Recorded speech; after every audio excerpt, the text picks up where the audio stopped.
Hello and welcome to Brain Says Strange Things. I'm Patrick, this is my brother Jordan, and this is the podcast where we talk about horror movies. This episode we're doing something a little bit different. This episode we're not talking about horror movies. Yeah, we're really not talking about horror movies per se. This episode, it's going to have a little bit of a different flavor. We're going to be discussing a couple of films that were done by the legendary special effects pioneer Ray Harryhausen, who passed away a couple of weeks ago, about just after we posted our last episode.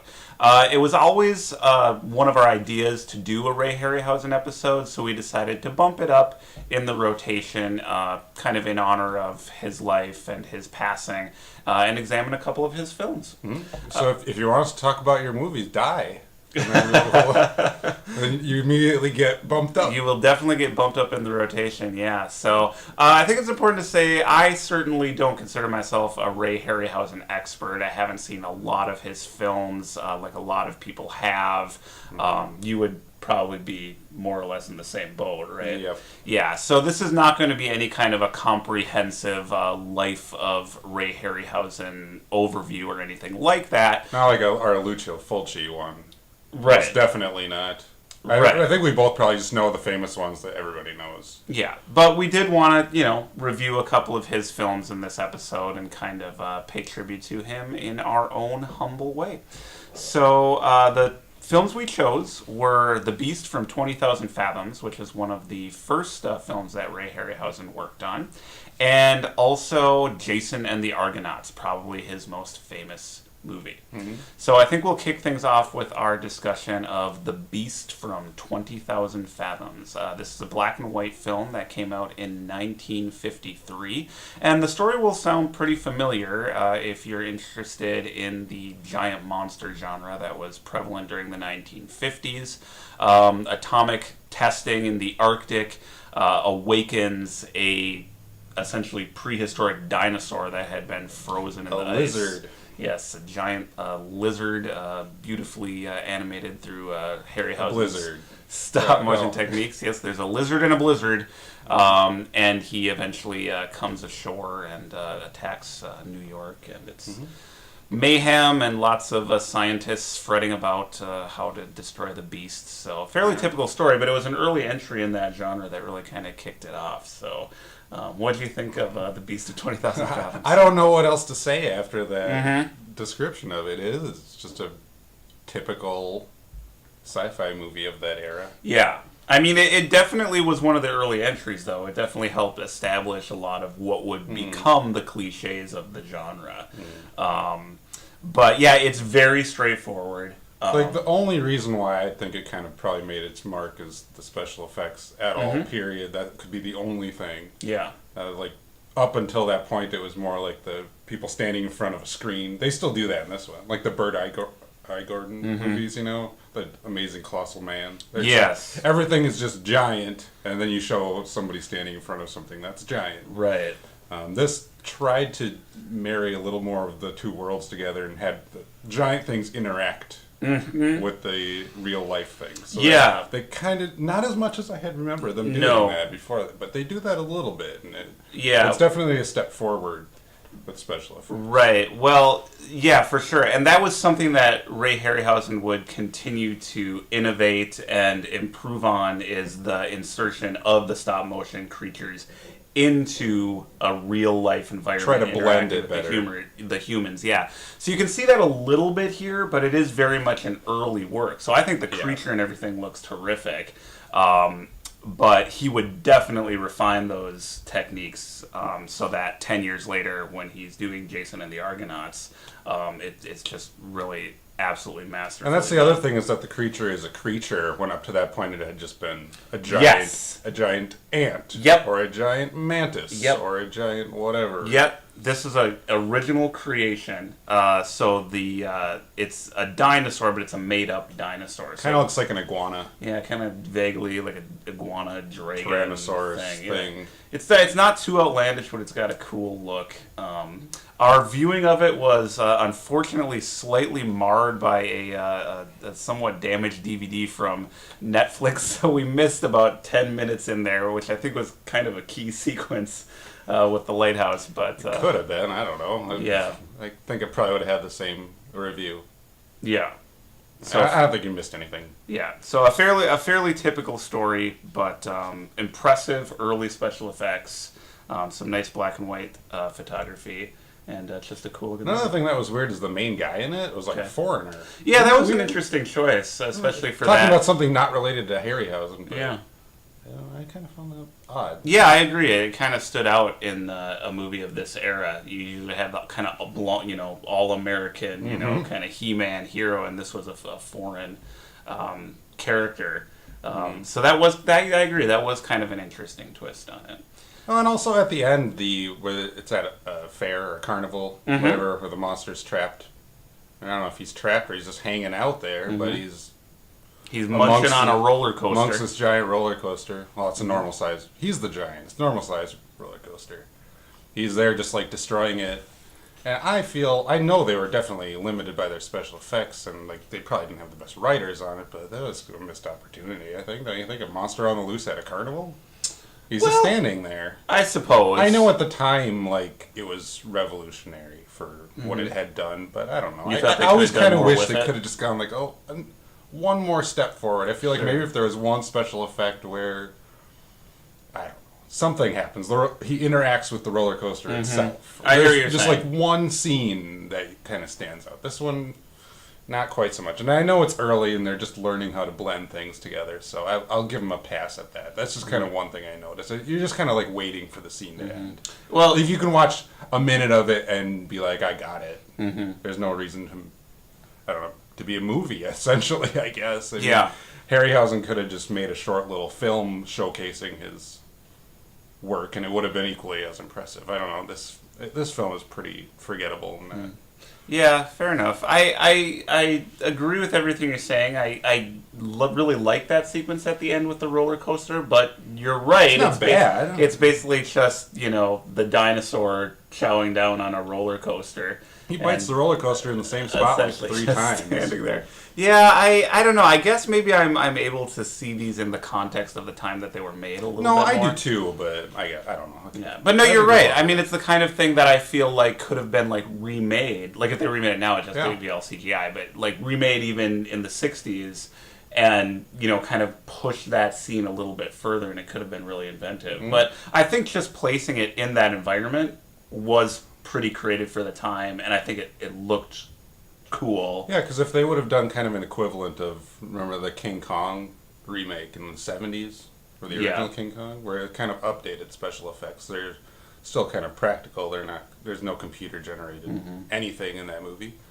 I think this one would have benefited from something like that. Like, because the story's not like, it wouldn't be like sacrilegious to remake this story. It's just a simple thing. Oh yeah, yeah. It really is a showcase for Harryhausen's work. So yeah, it totally could be used again. I mean, yeah. As much as there's not a reason to have to repeat anything, it's like I think it would be interesting to see like someone else's take on it. So yeah. Fair enough. But I feel like if they did it today, it would just be like CGI. Today, definitely, yeah. One of the reasons I wanted to watch Beast from 20,000 Fathoms, looking at all of Harryhausen's work, was that it was supposedly a really big influence on one of my all-time favorite movies, the original Godzilla, which was made just 1 year later. And I have heard that Ray Harryhausen himself was not particularly a fan of Godzilla and kind of considered it a ripoff of this movie. I totally would have too. Looking at the story, it's basically the same story. And in fact, they originally wanted to do a stop motion Godzilla. That was the original idea, but it was just... Isn't he? No, he's not stop motion in some of the scenes. He's like a puppet. There's some puppet Godzilla in the first one, but of course it's mostly a guy in a suit. And it's really, that technique that went on to define the wonderful series of Godzilla films. But yeah, the story is essentially the same. I do think Godzilla is a better movie, though. Not that we want to get into a big compare and contrast, but the whole kind of cultural resonance of the atomic radiation and the destruction of a Japanese city, There's a much better storyline with the humans in the Godzilla movies. So for me, there's really no comparison in terms of quality. And in terms of it being a ripoff, I don't know. I think it's more... It's kind of a funny complaint. I mean, it definitely is a ripoff of it, but I mean, if you look at Harryhausen's movie, he didn't direct it, but I'll just call it that. If you look at his movie's a copy of movies that immediately preceded. Yeah. I would say that more than... It's almost that it's not a ripoff, though. It's just such a simple idea that it more sounds kind of like it's a remake. I think it's They definitely take elements from each other. And also, I think this is a case of two films being heavily influenced by an earlier great film, King Kong, with effects by Willis O'Brien, who Harryhausen worked with before going off on his own. So, you know...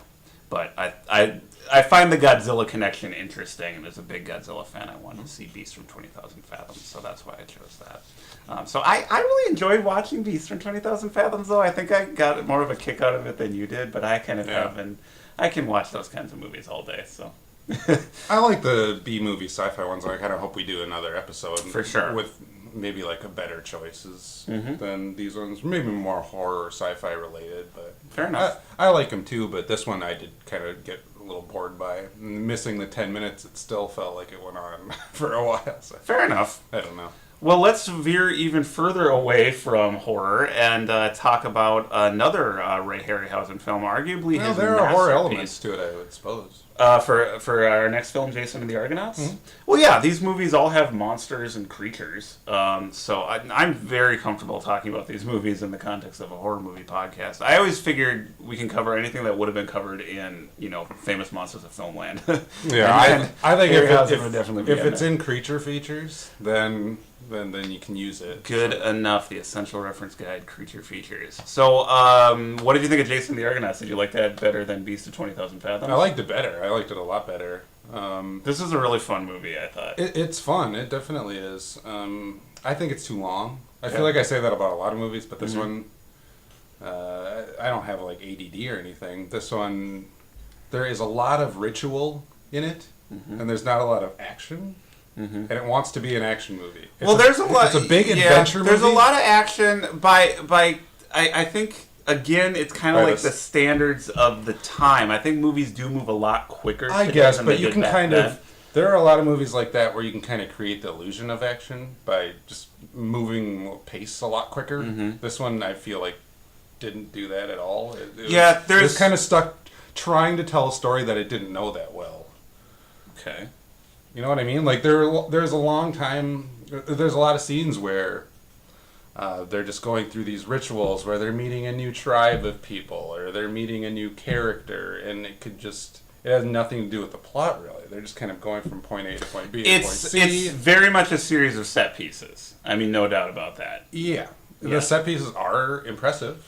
They look good. Yeah, and it's anchored by, these dynamic special effects sequences, which are among the most famous in all of cinema, not just in Harryhausen's. And I'd also say that, like, the performances were fine for it.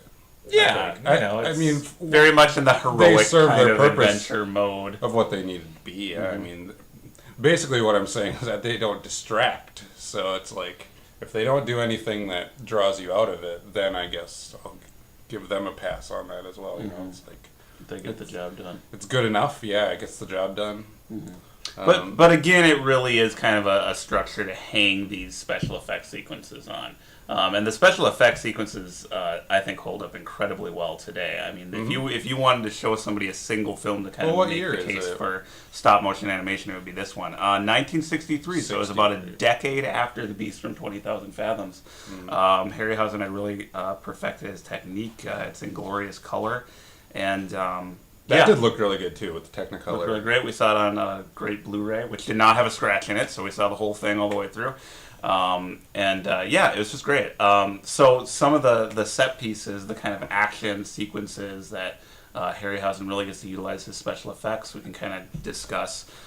There's the great sequence where they fight the giant the bronze metal statue. bronze monster of Talos. Well, he's not really a monster. He's kind of he's a giant. I thought that one was the best. Okay. I had remembered like the end scene. Everybody remembers where they're The fighting all the famous skeletons. scene with the skeletons, which we'll discuss in a bit. I found that bronze statue kind of creepy. Mm-hmm. It has no expression. It can't like move its face or anything. It just like turns its head and looks at you. It's carrying kind of a non-threatening tiny sword.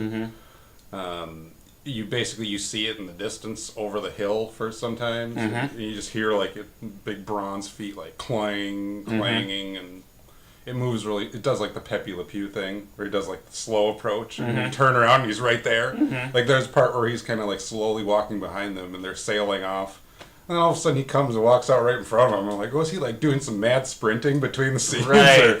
Kind of the Jason Voorhees method. Yeah, exactly. Of, Jason does his that. victims. Yeah, absolutely. Yeah, I don't know. I found that creepy. The skeletons at the end are a good scene and it looks cool. It's not really a lot more than that. It's people fighting skeletons. Yes. I don't know. I kind of need something. There's got to be some sort of undercurrent of being creeped out or being excited, because I didn't really follow the story very well, so I wasn't really into it by that point at the end. Like I said with the other movies, I could have watched like 2 minutes of it and been like, oh, I got it. Like it looks really good. Like it was really impressive technically, and that's pretty much all I drew out of it. I was kind of disappointed by how, I guess, that these characters just didn't interact as much with the real characters. You know, I remember it as having more than that. Just because he kind of pioneered that work, and this might not be the greatest example of some of his work. I don't know it that well, so there could be better examples, or maybe that's the best example. I don't know. I'm just remembering it wrong, but I kind of wish there had been more than that, and I was a little disappointed with some of the action scenes like that. You mean that they just didn't physically grapple with the characters as much? Yeah, and it's kind of an odd criticism too, because they did what they could. It's like criticizing a movie from this era because they didn't use computer special effects. You know, it's like they couldn't do that, so how can you criticize that? Yeah. It's like, I kind of wish, I don't know, but you can tell if they're trying to like push the envelope. Well, and Harryhausen really did do that, but yeah, I think maybe it's more of a problem with the story or the script. Could be. Yeah, maybe a stronger story would have kind of distracted from that aspect of it a little bit. Because I do think it's just historically true. Like, if you look at the development of special effects, like, they really were pushing the envelope here, especially... Oh, yeah, I don't mean to say that they're not. I just kind of wish there would have been a little something more. Because what I always look for in, like, these action scenes is there's got to be something that stands out a little bit more. These ones I had remembered... Like, I kind of got out of them exactly what I had remembered them being. Okay. They are what they are. They are what they are. We can acknowledge the historical significance of it, be impressed by the technical facility with you're able to pull it off, but, you know, as a modern audience, you maybe wish they... I guess I don't have a lot to say about it. I feel like I'm kind of rambling, but... Yeah. No, I think your point is well taken, and I agree with you, too, about the giant... statue. It wasn't my favorite sequence in the movie, but you're right that it has an impressive sense of both scale. You know, it really seems like a giant creature that was pulled off very well, and also a vague sense of dread. I mean, this is mostly a fun movie. And one thing I noticed, well, I'll let you continue, but there's one thing I noticed with a lot of the other B movies from that era is when you talk about the scale, the continuity of the scale is always way out. Yes, I thought that this did that famous pretty from the well. Movies. Yeah, it kept things with pretty everything consistent.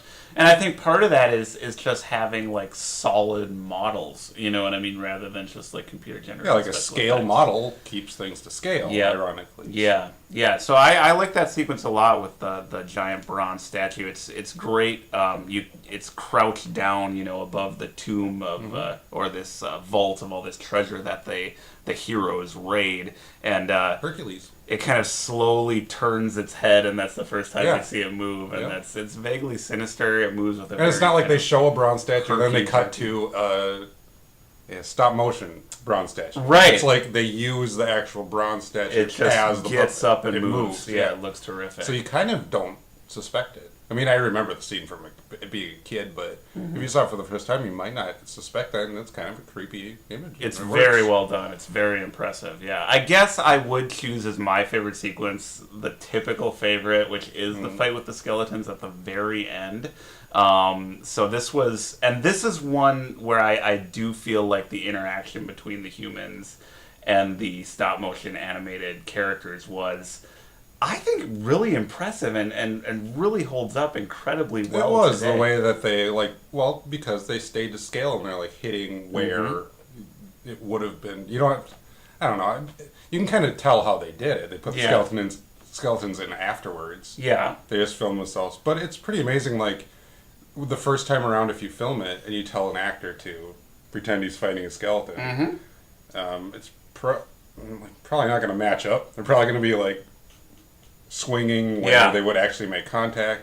And this, they kind of, like, danced around that really well. Yeah, it was beautifully choreographed. It's really a perfectly done. I don't know if that's a happy accident on that part. No, I think I was trying to watch the scene pretty carefully. With stop motion, it takes so long to do. I think it took them just 4 months to film this sequence. Yep, I bet they just picked that scene apart. That's why it looks so perfect. It was very deliberate. There weren't any, when they swung the sword and it went up against the skeleton, it made an impact every time, and vice versa. And it's a really impressive dynamic sequence. It is. And we had a great. Well, we had fun watching these movies. I mean, the stories are a little hokey, so it was a little bit like a Mystery Science Theater 3000 situation. Yes, but I had a lot of fun watching these movies. But we had a great moment when we were watching the skeleton sequence, because one thing that had been true of all of these stop motion creatures in all these movies is they move rather slowly, right? They move slowly and very deliberately. And the giant monsters are always just kind of like moving like this. Yep. And at first the skeletons are very slow moving, very marching, jerky.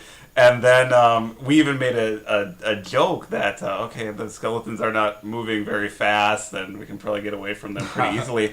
And then all of a sudden, the skeletons rush our heroes. And it's a fast action sequence, just as quick and dynamically paced. It's very off-putting. They scream. They go from 0 to 60. And our reaction, we're kind of like, whoa, it was kind of like funny and surprising, but also really impressive that these. It was surprising because it was breakthrough. It was, and it's still, even as a modern audience today, even as we're kind of like watching this movie tongue in cheek, that moment still, I think, had the intended effect. And a lot of that is that the stop motion up until that point was like used to convey something larger.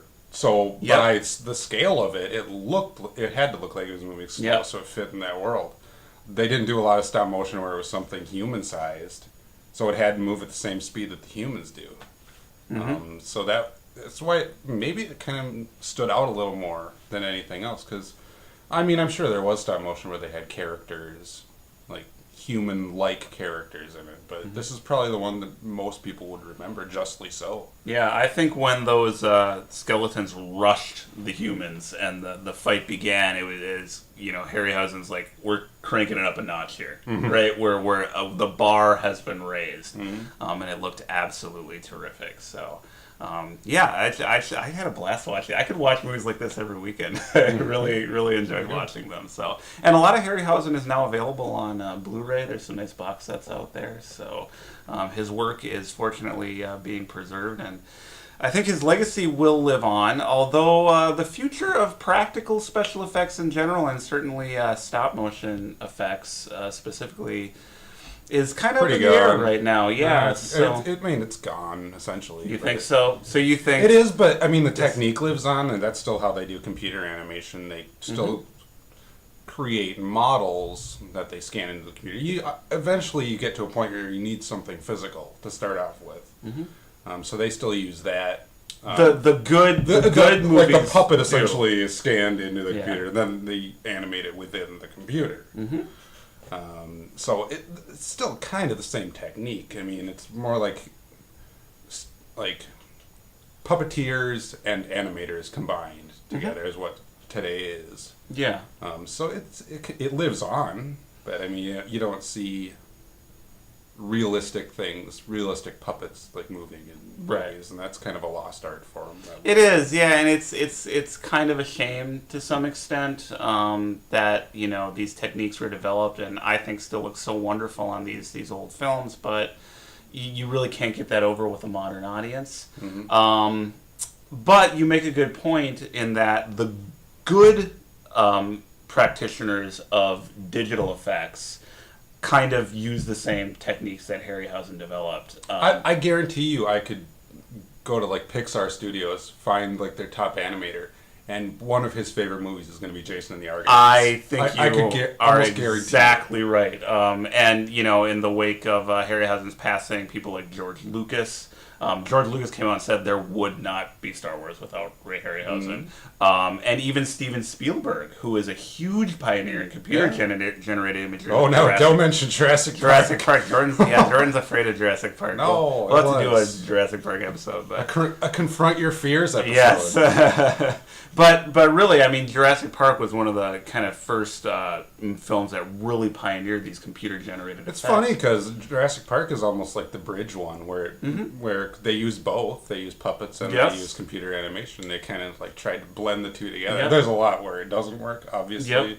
There's a lot that does work, obviously, because I was scared, but I don't know. It's kind of interesting. He definitely made his mark, and you can see it everywhere, even though the actual physical technique of stopping these puppets and moving them every frame doesn't exist in the way that it used to. So, I don't know. I don't feel as bad about it as I do other things. Yeah. I got like drive-in theaters or other things that have gotten lost. Practical special effects. Video stores, practical effects in action scenes, which is kind of on the rise again. But I don't know. I don't feel as bad about that because I definitely do feel like it lives on. I feel it's in the hands of animators now, and they're kind of just using a new art form. So I'm really glad you kind of have that perspective, and I feel like that's an excellent point. I think I heard too that when Steven Spielberg was working on the special effects for Jurassic Park, he actually, because of course he's hugely a fan of Harryhausen, influenced by his work, showed it to Ray Harryhausen, and Ray Harryhausen kind of said, "This is kind of the future. Yeah. This is the future of special effects cinema." Or there's some famous story like that. I forgot about that. Where he asked him, he's like, he wanted to do special essentially effects, got the master's and blessing. Harryhausen was just like, I can't do this for you. I can't top this. Like, you guys have the next big thing. Well, yeah, and part of being a visionary and being someone who is always kind of pushing the envelope and trying to. You kind of have to know when to hand the keys over. You have to recognize when it's time for the next generation to take over. Now, Fulci should have done it. Well, yeah, but now like computer-generated effects can be done badly, and I think it's something that's very easy to abuse, because I think a lot of films use it now just because it's cheap and it's fast. And there was a certain point where it was almost used as a selling point. This movie has 300 special effects sequences. This has 350 special effects sequences, and it gets to a point where it's like, just make the whole damn thing in computer animated. Well, then they have done that. You look at stuff like the Star Wars prequels, and you're like, how did we get here? You know what I mean? So I think people like Steven Spielberg have the right idea. Use them in a thoughtful way. I feel like Spielberg today could make a stop motion movie. It would be awesome, and it would blow people out of their seats. That would be interesting. It has nothing to do with the actual technique itself, really. Yeah, but even if he doesn't use actual stop motion, I think Spielberg and filmmakers like him who use CGI in a thoughtful way are really paying homage to Ray Harryhausen. And honestly, if Ray Harryhausen was still making films today, he might himself move into the digital realm a bit, because it's all just creating illusions on film, and if it's done thoughtfully in the service of good storytelling, I'm all for it. But we might be seeing a little bit of a pushback against the overuse of CGI with stuff like the new Evil Dead movie, being very proud of the fact that he used mostly practical special effects. Same with Rob Zombie's Lords of Salem, some practical special effects. There's always a tie-in, I always feel like. This is why these are like my two favorite genres, is between action and horror. There's always got to be, to me, I mean, the psychological horror I like as well, but I kind of like where there's almost an action scene in horror movies, and we talked about that with like Evil Dead, the end, where I don't know if most people would consider it to be an action scene, where she's at the end, fighting Yes. around the car that they're tipping over. I just thought that was such a creative way to take a little set piece or a little practical device. And this is why I always liked all those. It sounds weird to be talking about all these, but all like Jackie Chan movies. Mm-hmm. I kind of got away from them now, but I remember as a kid I liked them, and I would be like, this is the movie where Jackie Chan fights a guy with a ladder. Mm-hmm. And there would be like a 20-minute scene where he does like everything you could possibly think of to do with this ladder. And I like that idea. And it's always nice when the character itself is interacting with something physical. Yes. Whether it be like a car chase where they're not driving against a green screen, or they're actually like, you see the impact inside the car, you can't fake some of that to a certain extent. Mm-hmm.